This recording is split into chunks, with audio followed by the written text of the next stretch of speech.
Na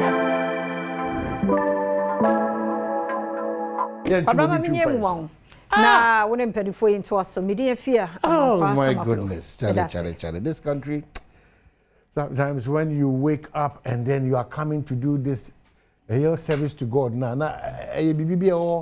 it's so frustrating. I don't know, it's very frustrating. Very, very frustrating. Iffy. Galamsey. Abambia Kraba will say educational structure. Another dangerous problem. And I have somebody in the academic world here. Abambia, and it's good that the panel is comprised of all manner of Abambia, the educational calendar on the Sabbath. So how do we progress? That's the point. How do we progress? We cannot be nationalistic in some of these conversations that we have. We cannot put Ghana first. We cannot prioritize. We cannot say that for this particular conversation, we need to put behind us the MPP-NDC conversation. We cannot say that this presidential jet matter, enough of the politicking, let's do what is right for Mother Ghana. We cannot say that we are deceiving ourselves in the fight against illegal mining. All hands on deck. Let's push and push hard. We should be able to stop all these things happening to us. For time immemorial, Accra Kumasi Road, how do we ensure? Say, Papa. Politics, as usual. Partisan, petty politics. It's bad. It's bad. It will be crowd no bet me abuama Ghana to me a concan. It's answer NDC no MPP ban usefulness there and dabaya. Oh really? We are the conference Charles Ozu on make a committee on bet me ensure say a year Galamsey bit me Charles Ozu. Debbie. On the crowd the motor koye edda baby ano. Debbie omompe ko oh no. We see amaye no kreka quite offensive. No credie no kreka o ma enyan ebon kontompo ene ahomaso ene adwene enye papa they be than trying to set people up, set people against the other, and the kind of media that we have. And I'm happy that Kwachakawa, the media that we have, this is a man who has come from the United States of America as a professional person coming to sacrifice for the Kuroma. Oh, I know for hey kachi but mo mamenti no biasa kakro.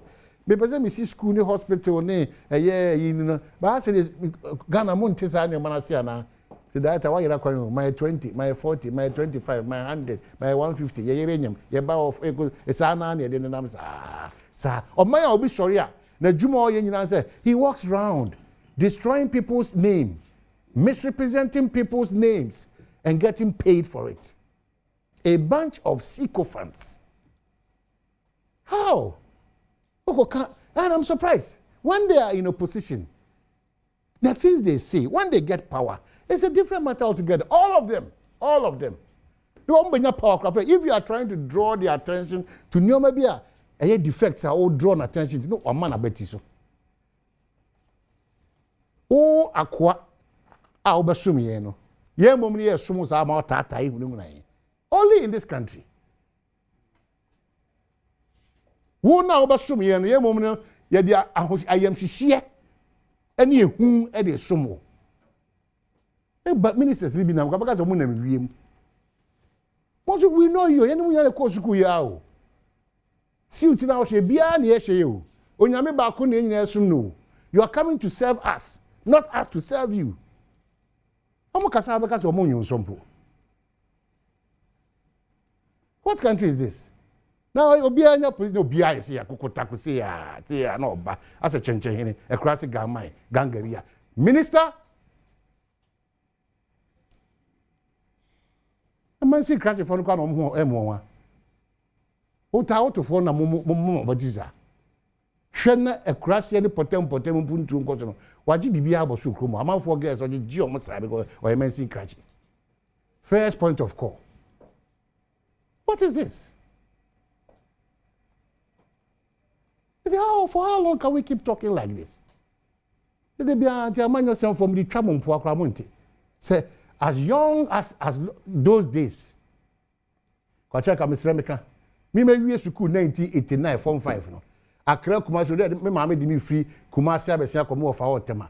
that time cocoa board nye cocoa processing there edimu papa bi nye ne ya tutu le jeje mu na ekwan na e free shoe from 1989 ebesi ne e otema no sa kwan ye jimi nye are we normal 1989 major road in fact they make cry ringy cry say urologist for me and seven omunya nkwanhia any Alhaji Kojo Mahama of blessed memory NDC regional chairman that bro half for sabre no all great people have been falling down on this road abamba no mo dey politics oye kwansima be du no akof sa ahemfu nyina be gina ho no obu nyina gina chiri na nipa nyina assemblyman for the party ebura ibeburu even the party is even expensive than the kwana ya no why Oko hospital is no bed unya 300 per na bed naba o mine ni wo mu Oko hospital is no bed utua 300 na bed naba they are too irresponsible. And the public service are done a place for partisanship. All government institutions, they watch it too. There were MPP public service people, there were NDC public, because MPP was no, not NDC for any more classified information. In the MPP so eco opposition, MPP for some woman so almost classified information. Now one I didn't know. Akwaba. Yamide. Omahene. Bibi ayeboko. Yeah. Ese die ne mai kakra na ene wakasa ma nimpa ewura ho kakra ohwe ne mai ekoso ye mani mu a we are trying to reset nenso still aye wachire kakra enti yem back up how do we back up maybe yem back up how do we back up because yem back up me na obedi me so ade ade blem me ma e da ache wie pe be se mempe so how do I back up say no man hene me de me kan say be account na sink yakodu no so ho there you fast some pragmatic measures be every time I say this emra yesano on say Kwame Nkrumah ye young pioneer ne ya ntiase ye ba wo hwe gitiam de ma ye no a nationalism no ye in Bible in us uhu government ade a unim say ye odia ye sori ya no pa ye ko jogging ya benum milo no akọ class akọ march ne ti say military no nti discipline bi by mu a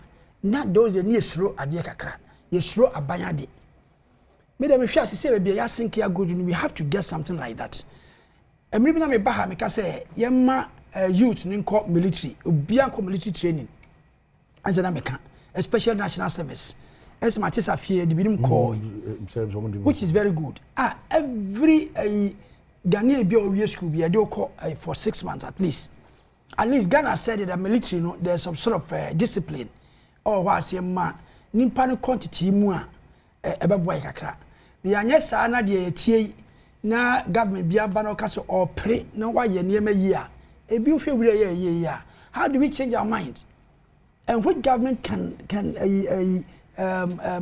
do justice to this obey dey kra oye wi a ye be sa de ade na go because the mindset no is not good it despite say ye reset no yes also reset from the youth maybe ebe check in 10 years to 20 years na ya dwen no nkwala na mo adwen na sesa because we kwa na ne akwala kitikiti na mo a se okurade oto chocolate na cover no ya akwala kitikiti o obekura paper ne sa kwapem no behu bin ade na wo mum nti abe culture part of the culture se me na no mo ano pa mo ko school na me gina wo hwem wo mbas ne besiwa o ma hene me hwem so ankwala kitikiti obi anja book you no o mi na kom sanso sa no mi na akotena kadum the lateness be any ho na ha nkwala no bo se obepso na we struggle na we eti yeah education pa from our youth no yes start whilst yeah esura mana ye no so ye pese man ye te sa brofo pa abrochire dia ukwa efibie na fam bibie ne dia we need to start from the grounds na ye yesoro ne ye bakrebe ye no ye try and build the economy no economy betumi aboa me yetumi ade atete nkwala no na mum ye yesoro dia ebe ye kakra na enso no culture ne ye mahene but doc, it's been a while but you know, sometimes I get disappointed in more and more academia because the more and more educated, the more on a foolishness. Or my name, I can't believe it. Amahine, where I say, I'm surprised. Who's an opinion? I say, for how long do we see? And get right, because we are subjecting their 24-hour to academic aid. What does it? Hey, but look at this. Amahine, no correct. I may say, Minchia, me penny for me, no, or coming one of pay. Amahine, we are some maybe at the tramitron, they be before I start my lecture. No, me take it be 10 minutes. At the Casano my class into one mark my lecture hall there, both postgrad and undergrad or moon name say I dear make on mine. Maybe I make say your problem you one Ghana as Africans, black Africans, say yes, you're really near to a problem of mindset. Yeah, how no a what ya dream a one problem no Cassiana I walk. Answer on mine who nipa Bibiano won't free say. Won ye die ejina obi so a sa nipa no mpuntuo edin se ebekọ animo. And that is our situation. That is our situation. Nti se wo fa the black Africaner baby wo free se eyo obi nti na woni ye. Eno nti na se obi kra wa busuamu na se abrabo ni nkoya wo se bia ne maame anane nana ana se ne papa a se bi wadi ni mfie kwa animo. Ono nti da oni ye.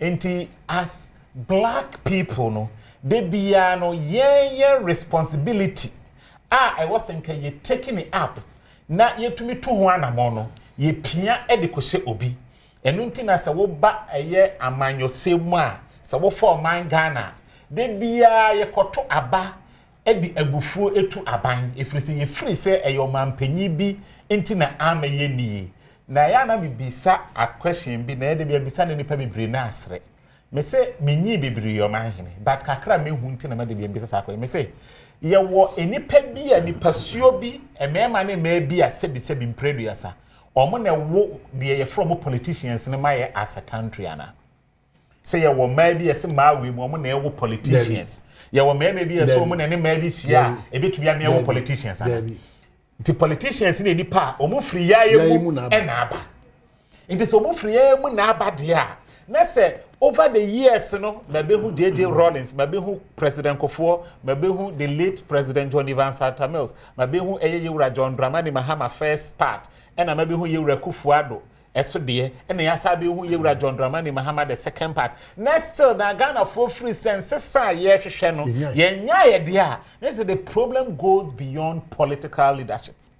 It's a problem no eye ya ankasa o mahini na wo ka eye galamsi asem Amahine time yisusa se ukọ ukuro ma ye wo ho se me ye wo bu ekura se de why ukuro kase se ukọ ho no time na misu a omahine a na den time no omahine na nimdie ne anibie enni ho omahine I can tell you on authority say na ekuro ni mu eye fe edi ni sen na nimdie ne anibie ewo ho aye friend say technology aba adentia we say edru eye efiada ebenada yetumi kura kase o ema anase obi ankwa afum kuro no mu nyina ye kwa akodo kwan ye kwa akododo nsuo ho ma hene me se me esu a eda bibi ye wo me wo bo ase pompo so the last time me ko hu nsuo no ma hene me re ho ye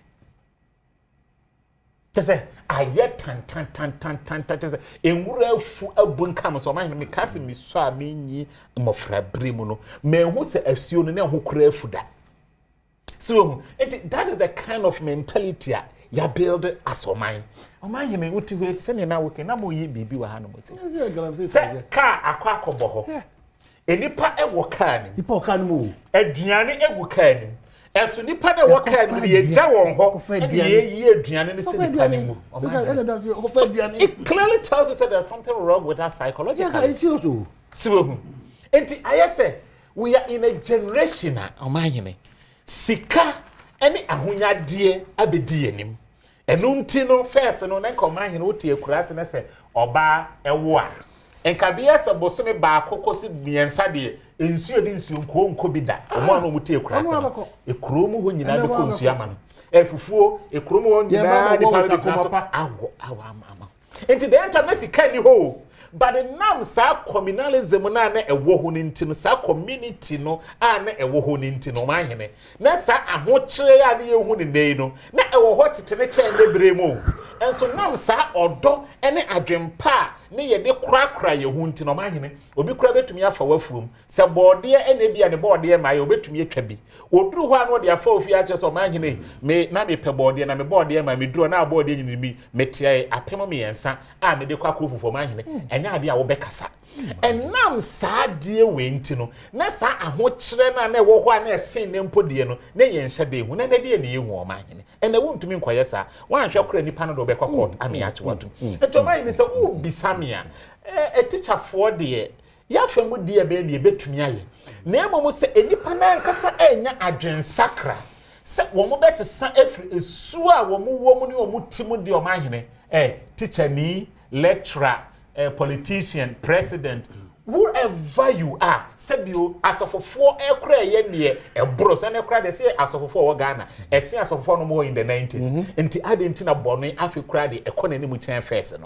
And to any natural say, young problem, no, a dear, a dream problem, or say, young said before, you to say, yeah, any problem, and yapping a bit to me. Do we have to do the Sally for Manqua type of a year? Yeah, where we I think we need the leadership. Prof Akasa. Yes, Akasa na it takes somebody to change our mindset, and then we should not forget. That's why we elect. So until somebody obi never leads to change the mindset. Yeah, to me sasa. Nipa biya pese nka onye adwuma obatina ne etua ka no di no nya ka nya dan. That is the natural human being. Nemo obi na wo hwa ofia into yenya police. Yenya military, yenya way, no say odi boni a na police ni nacho. And we still need an organization, obiba organizing nation no.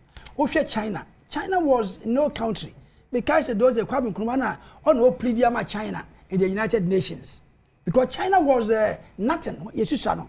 Na China Mao buy no say reconstruction. It won't no book be a friend China reconstructs. No say cultural revolution. Almost making conscious effort, leadership, be brave we. No me conscious effort. Almost the mindset of the people, the status of the Chinese people. No me ya kakra leadership. A year ma nipan adwin sign. Ma so only China for many China for you they are different. They are obedient. They pay beka say omonye ombeye ni ade. Ena ema China as sign there. Omabeye say no. And here that kind of leadership also obese sayen enter make us enkwala no ye started the show mu ni ade a na wan hwe a ye ba say economy ni ade na obi apebe but is there any future generation e twa any a e hu say bi wo enter make say the leadership started ni ye hwe ye starting kwala abrem ye num de say no ya dwe wira ye maami onya ira akofie ni su egu gatemu aka ho untimi sesa no nemum the children no in between almost school a curriculum near the Bashim. Fair near civic education, yes, now the passive, the good, and the bad, you pick be a piano, now being all those things now change your mindset. No, and these are the things you between the other conscious effort to change the mindset of the people. All right. Now, at me, in future. Okay, so some also, you, I don't know, but you have been there because, especially with the issue about Galamsey. And those times you talked about mindset. Kwabena kuna ye kunu etuo ni sika ne interest levels near very high. Did the end they are grouping AD. And we are still faced with the challenge. If I know acquired the NDC release almost strategy to fight Galamsey. I read it here and I realized that compare the same sheets, no, they go to doctor anymore or mark your because of copy more mark down. So I don't know what we can do again. Paraphrasing. I don't know. Honestly, when you wake up now, it's like, I didn't tear so we aren't going anymore. Cobra me that's me dog me who na check. Me offer there. I think say she had 2 or 3 weeks ago. See, ye mo bi bia so ache.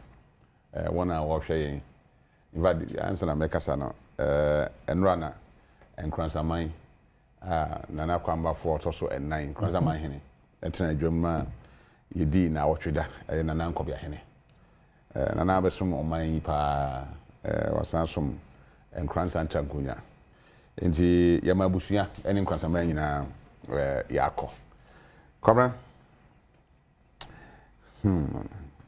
say akwa san babiem ananyeza papa I just love it yakwa san babiem asema ha me bisa say yeti hoyi what we say police for combat crime amanyofo ne die ni mu what hu me da say combat crime say adwumre ye operation count life ECC checkpoints ahodo what hu politician be order in the idea crime no ye mfa politics ne den ye de ko eye bone no ye mfa manyo sem ne dabi eye bone nti am bisa say what hu say adwumre checkpoints ahodo na DC we join na minister we join go to DCB o ma go to minister bi o go to governor appointee bi order jama security agencies na dey omujuma because what they no more I want fight against crime anamebwa correct and whenever you who be say a crime politics but once it becomes politics you know a crime be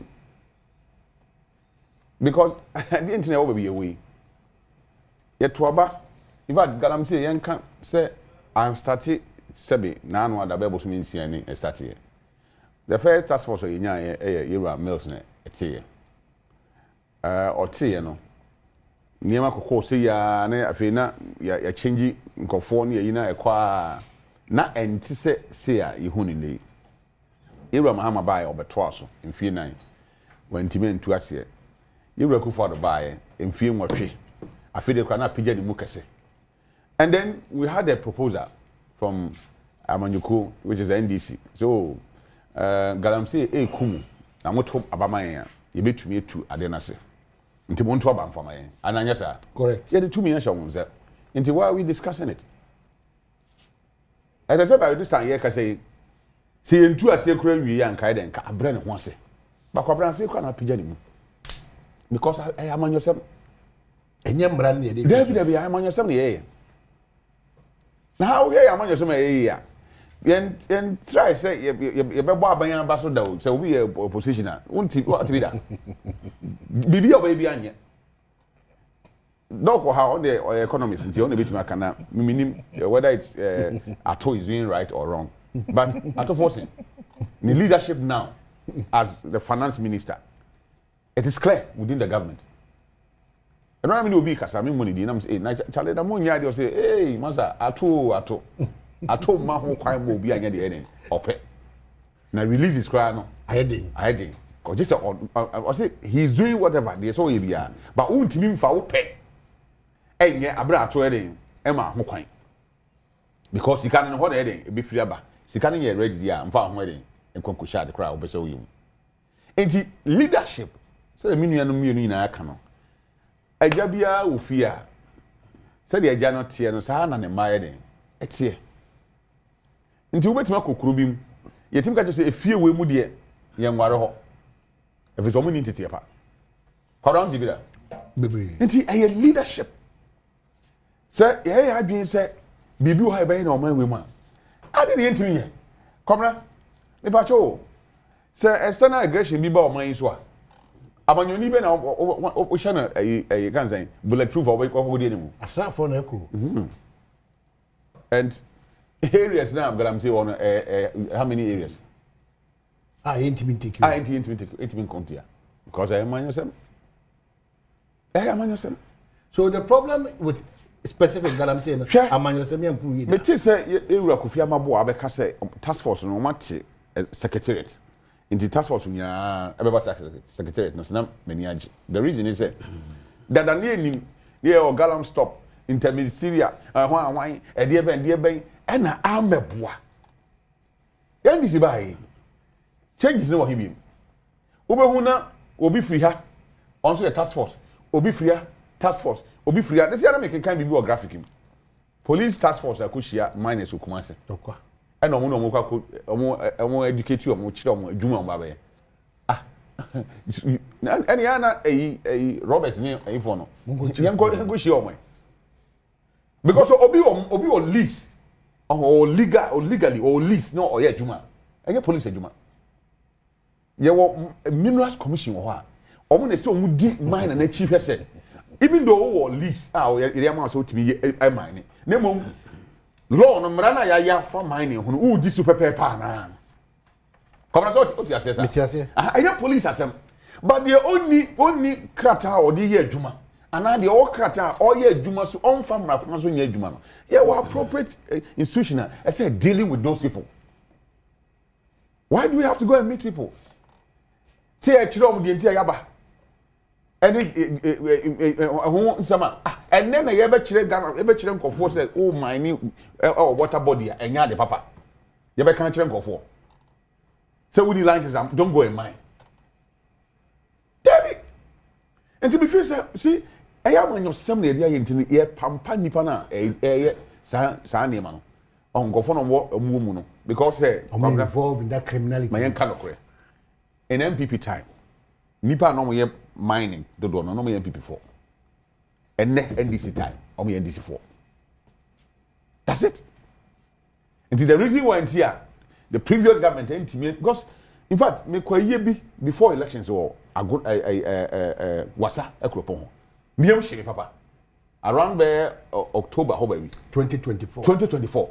Hey, I there's something I say. We are wasa ekropon. Krono just left and right. Na fi oba dum kwa ho nyina ya mfuro no me nyina just e abonten na nyese bi omo ye na wura mu obi kwa kwa ma chomo. We de omo gina kwan ho na mo eden. Omo ye obi atwa obi anka ho we. At that time. And the question is that Senanka, omuye opposition for. Hey, you dare not. You dare not. And it's a next and call for so. Anya kudro say. Anya kudro mo ya. Omuye for. And no kura woman say. Ye ready say. Ye pese ye kutia galamsey. Here aban ye ready so kutia galamsey. Ye me discuss bi. Unim say anytime be a crime be page and hole baby certain area be na security agency no ma omakohia. Omuye dissect meeting we are.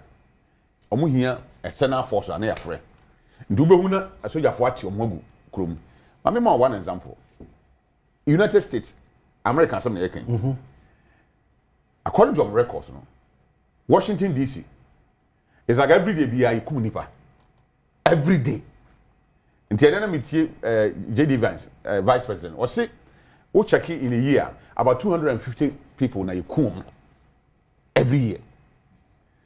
But now no that Trump who said no how na capital ya makwan ma crime dey e kosoro na say isi kosoro no dey also police for but member national gas dey aba asoja for dey aba krom 2 weeks ni etuonto ye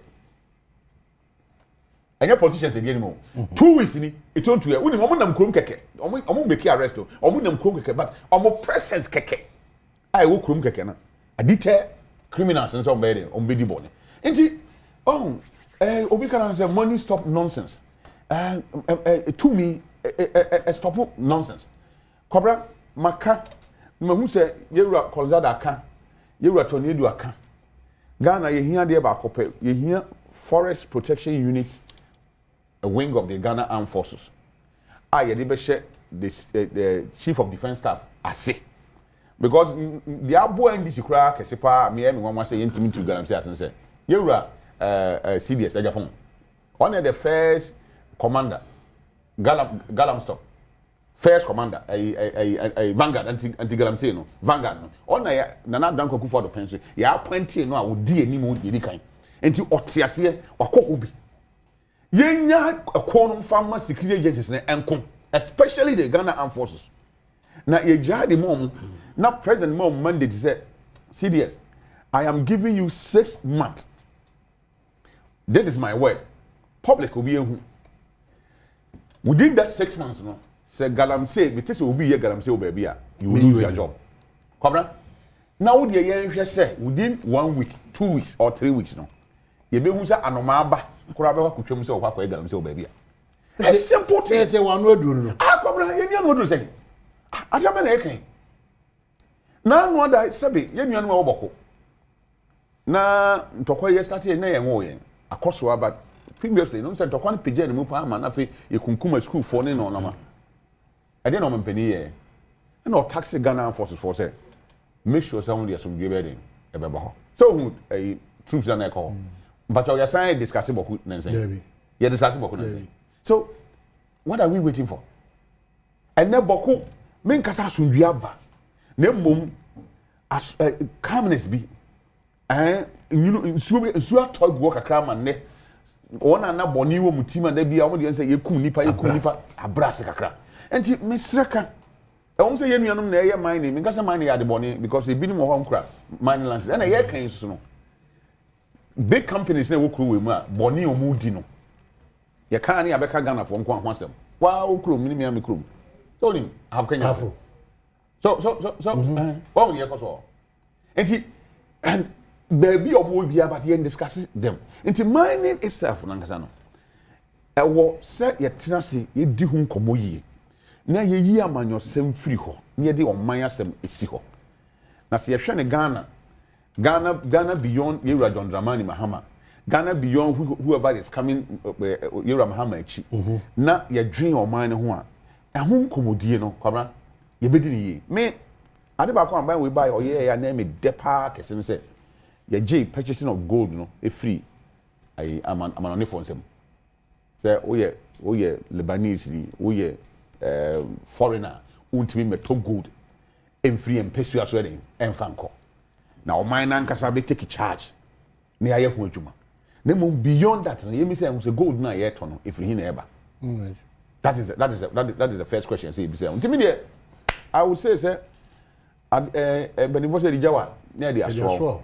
Yewura John Dramani Mahama open so ade bi ebesi ne papa bi na ye de bebo aba so ne mom de besi aye boni bi aso so ye de beja okwan enti se de otumfo kan no ye to aba ma wo bo mo maka wo mo ohu nyina no o beja wo odi ne ye bebo e de ahyemra odi ne ye bebo de atumra onfa ne nansi fam na for once no ne pains ye nka se on na ya ban oba ya ne pains no galamsey e be ye tin of the past. Okay, so Dr. Asme, that's it. Me was an episode could be quickly now and go. And now you're okay with the work, no? Galamsey, okay. Okay, you're not quaba. You're bad, doc. Only a year Kwachaka. The issue of Akwatiana, you can't watch my mountain. Guns, that's why I say I continue your mindset, you real conversation. You conversation. Because Akwatiana, Akwachaka, woman, and a more. To abamudi etuoni asekana Monfanko. I think cry the paper brofi opa uvo to yes paper. Uni how bia uni how cry. It mean ko who is so in same bia. Yes send a voter in bro fi. Voter card no. E the bro. It yes kan bibia. Who kwa voter card paper na ballot paper no. Then the GDA was somebody who could post to a year. Oh, the Kogana post, they didn't post it because it's the paper na brofi. Now I caught. Oh, when you oh, Tenya Fena Vigilante for me ever bomb a new by me. Who crowd post you? And the could do. Ever come my account to amount. Who post you? And the could do. Exactly. That's how I post you a year, one day, and some few hours now could do. Hey, they are the any brofi. My no I dream was some make. It's what who say. No, go back at the bank. I got a couple of people. Also, Mentias, you come now. No, it's a problem. Okay, so you're Quaba. Everybody was our go. Well, you didn't come be and Jimmy Affin was joining her. Ubia Mesa, I'm a size. It's about mindset. Dr. Frank Bano, any at how? Quachaka, any at how you. So for what I'm going to pay you. You're back here. The conversation, bottom line, mindset. Awesome. And yeah.